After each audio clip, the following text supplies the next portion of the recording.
इन वक्त असां मौजूद आहियूं कुंभलग हालार पंप ते जेको ख्वाबनि जे बादशाह मंदूर हुसैन वसाण साहब जो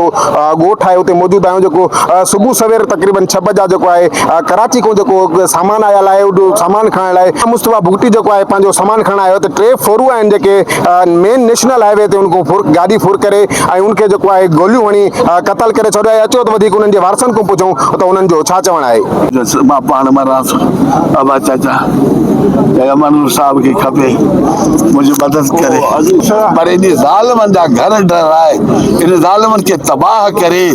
ए सोचो हिकु थाणे ते हिकु माण्हू जेके बि आहिनि हिकु सभर खे बदिली कराए 2-3 ॾोह थिया आहिनि ॾींहुं ॾिठे जो हालार पंप हालार पंप घर आहे मंदूर साहब नवाब असार जो घर आहे न। हा नवाब जो मंदूर जो मुरीद वारनि जा हिन जा घर आहिनि उन ते जो मुंहिंजो मुड़ुसु मारिजी वियो मां छा सम्झां। दादा तव्हांजी का कंहिंसां ज़ाती दुश्मनी या फुर्ग बि कोन्हे दुश्मनी कहिड़ी मुंहिंजो हुन में इहो मस्तो ई बस में सामान कराची मां अचे पियो ठीकु उतो मुंहिंजी न्याणी उते आहे उहो उन बोट ते बि भरे सामान मोकिलियो आहे चई मां फ़ोन कयो आहे मस्तो ई बस वारे खे किथे बि रानीपुर मां हुनखे मोकिलियो आहे हिते 6 बजे पर मस्तो ई बस पहुतो ई न आहे हिन खे मारे तव्हांजे नंढड़े खे घणियूं गोलियूं लॻल आहिनि अलाह खे का ख़बर न आहे मां ॾिसां थो ॾिसूं था मथो बीह नथो सघां नंढड़े मथो मां बीह नथो सघां। जी आला अख़्तियारनि खां IG सिंध DIG सरकार ऐं SSP खैर पोइ कहिड़ी अपील आहे। मुंहिंजी अपील आहे त हिन जा घर डराए हिननि खे सरेआम गोलियूं हणे पकड़े ओड़ी ज़लल माण्हू इंसाफ़ करे गोली हणी ॿियनि खे हाफ फ्राई SP साहब करे थो फुल फ्राई करे थो ॾिसण करके बाक़ी हे मुंहिंजे शहीद बचड़े खे मुंहिंजे नथा उन्हनि खे पकड़ियो सरेआम कर ॾींहुं ॾिठो नौजवान आहे मुंहिंजो 14-13 साल जो बचड़े खे ऐं ॾींहं जो सिज उभरण जा नमाज़ खां थोरो पोइते हे अचनि पिया घरऊं कराची खां सामान अचे पियो उन्हनि चयो तव्हां सामान अचे थो बोरटे में बंदि आहे उहो सामान पंहिंजो खणो उहा बस अञा पहुती कोन्हे हे बीठा हुया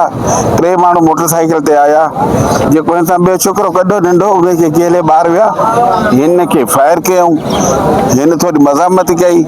पोइ वरी हिन खे ॿियो फायर कयऊं ही जॾहिं सफ़ा मर्डर थी वियो पोइ मोटरसाइकिल काए ईअं भॼी विया ओलह तरफ़ ॾे। हाणे असांजो मुतालबो आहे इंसाफ़ ते ऐं ज़ुल्म ते हिन एरिया में तमामु वॾो ज़ुल्म आहे छा कजे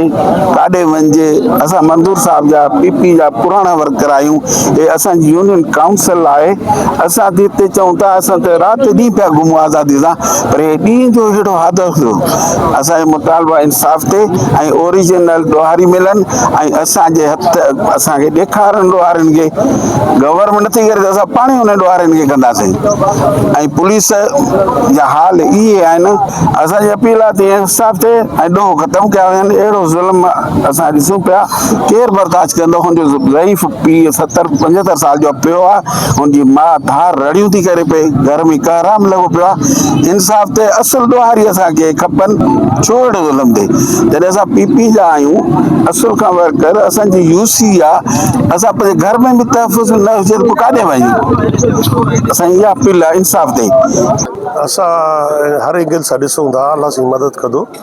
बाक़ी रही ॻाल्हि त माण्हू इंशाअल्लाह सभु ट्रेस थींदा और अल्लाह मालिक आहे। सर ये फुर जो मामलो आहे या का ज़ाती दुश्मनी आहे साईं का हिन महिल को नथो चई सघिजे कुझु बि वारसनि तरफ़ों ॿुधायो मालिक चवनि था जेको चवनि था त उहो असां वेरीफाई कयूं था न